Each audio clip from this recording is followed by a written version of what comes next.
Saya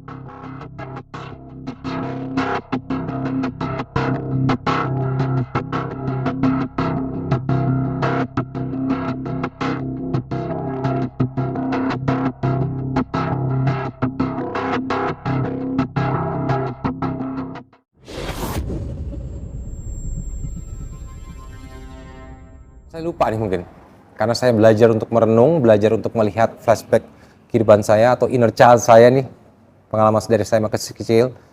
Oh iya, ini dia. Oh ini dia masalahnya. Oh ini dia. Oh kenapa saya akhirnya makin narkoba? Oh saya dulu seorang broken home. Jadi saya punya kekecewaan dalam diri saya gitu, yang saya tuh nggak bisa ungkapkan ke orang tua, sehingga akhirnya saya pendem gitu kan. Selamat siang. Halo guys, seluruh masyarakat Indonesia. Pada kesempatan hari ini, saya kedatangan tamu yang luar biasa, Saudara Sandi Tumiwa, yang bersangkutan pernah terlibat narkoba. Mari kita dengarkan kesaksian bagaimana yang bersangkutan bisa sembuh dari narkoba dan menjadi pribadi yang berbeda setelah sembuh.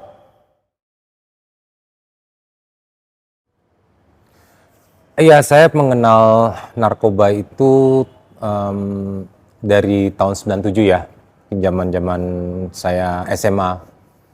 Biasa anak-anak gaul, kita bergaul, terus akhirnya saya pertama kali mencoba yaitu putau ya dulu. Saya pakai putau tahun 97 itu bersama kawan-kawan juga. Karena saya pengen dianggap aja, gitu, dianggap keren gitu.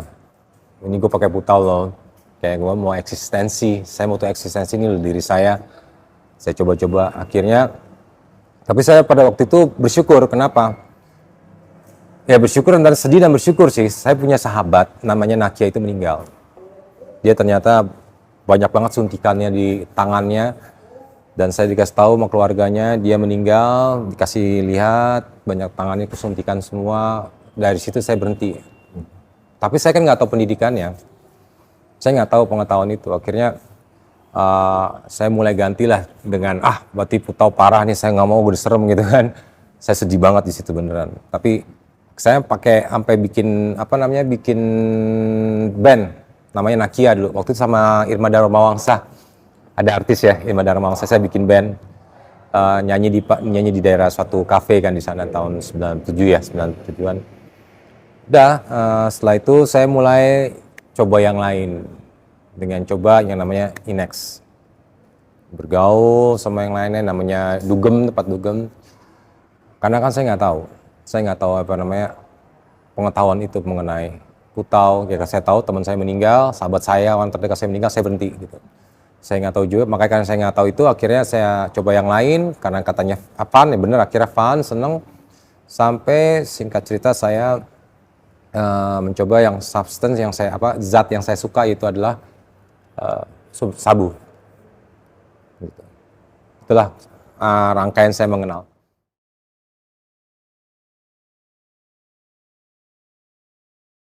Awalnya nggak gampang, susah. Karena ya saya nggak tahu pertama kan, saya mau ngomong ke siapa. Saya sama polisi takut dulu. Apalagi sama BNN, saya takut loh. Saya nggak ngerti soalnya. Saya kan yang ada saya itu kayak malah jadi menjauhkan diri dari semua gitu. Bahkan saya menutup diri dengan keluarga saya. Jadi saya nggak mengetahui diri saya itu seperti itu gitu. Bahkan saya akhirnya menyangkal diri saya seperti itu gitu. Enggak, gue baik-baik aja kok gitu. Gue baik-baik aja, gue masih bisa syuting, gue masih bisa kerja. Buktinya gue lihat dong kerjaan gue banyak ini. Tapi akhirnya ya udah, ya saya sih bersyukur ya dengan yang namanya hit the bottoms.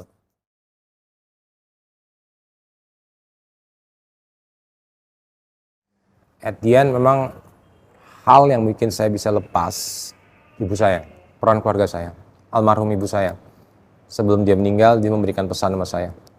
Saya lagi di dalam waktu era pandemi kan, dari Salemba hanya bisa memberikan video call ya. Karena untuk bisa berhubungan dengan keluarga. Akhirnya saya cuma bisa ngelihat di video call ibu saya lagi di disiram pakai bunga. Saya nggak bisa mandiin ibu saya cuma bisa ngeliat dia di video call, itu sakit banget. Jadi hanya gara-gara sebuah sabu yang cuman mungkin 700.000, 600.000, saya kehilangan orang-orang yang saya sayangin. Tuh.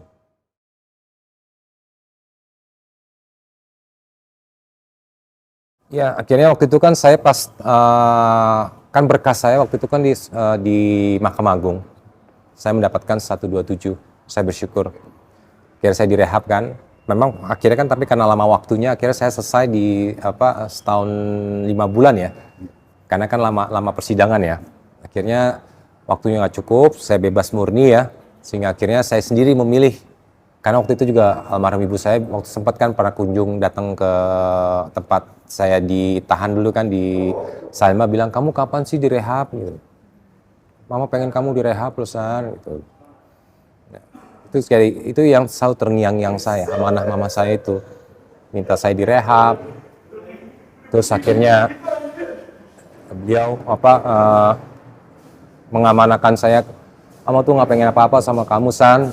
Mama cuma pengen kamu tuh jadi anak yang baik." Jadi 2 poin itu gitu. Sehingga akhirnya pas saya keluar dari tahanan, saya langsung meminta untuk ke rehabilitasi. Memang saya waktu itu kan diarahkan sama lawyer saya tidak ke BNN waktu itu ya, ke rehab yang lain gitu. Makanya dari sini pun saya terus ingin mendekatkan diri saya kepada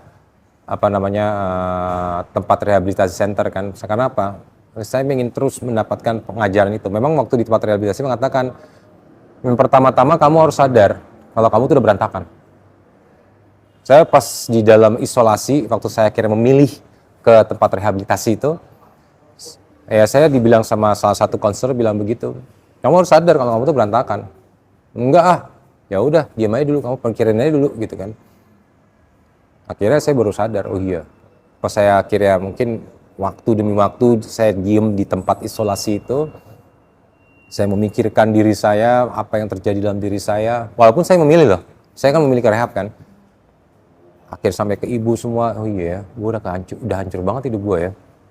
Gue udah kehilangan semua yang gue sayang ibaratnya. Gue sekarang tinggal sendiri gitu kan. Dan gue sadarin, iya gue salah.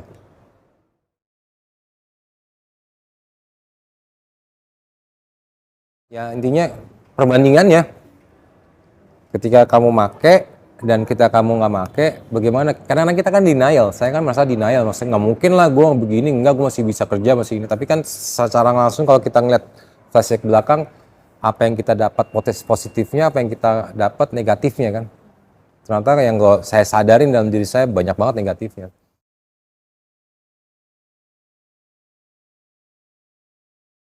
Iya maksudnya kayak flashback. Jadi kan pas saya sadari pas di isolasi itu, memang ada namanya kan isolasi mandiri ya. Kita harus diem di tempat, nggak bisa ngapa-ngapain.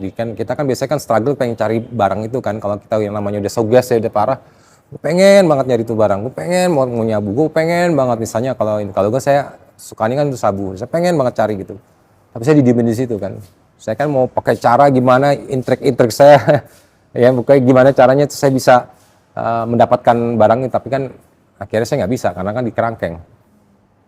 Ya udah, akhirnya saya cuma bisa merenung. Akhirnya saya cuma bisa sujud ya dengan ajaran agama saya ya. Saya sujud doa.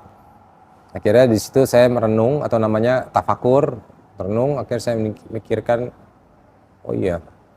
Makanya saya bisa tahu. Dulu kan saya lupa nih mungkin, karena saya belajar untuk merenung, belajar untuk melihat flashback kehidupan saya atau inner child saya nih, pengalaman dari saya masih kecil. Oh iya ini dia.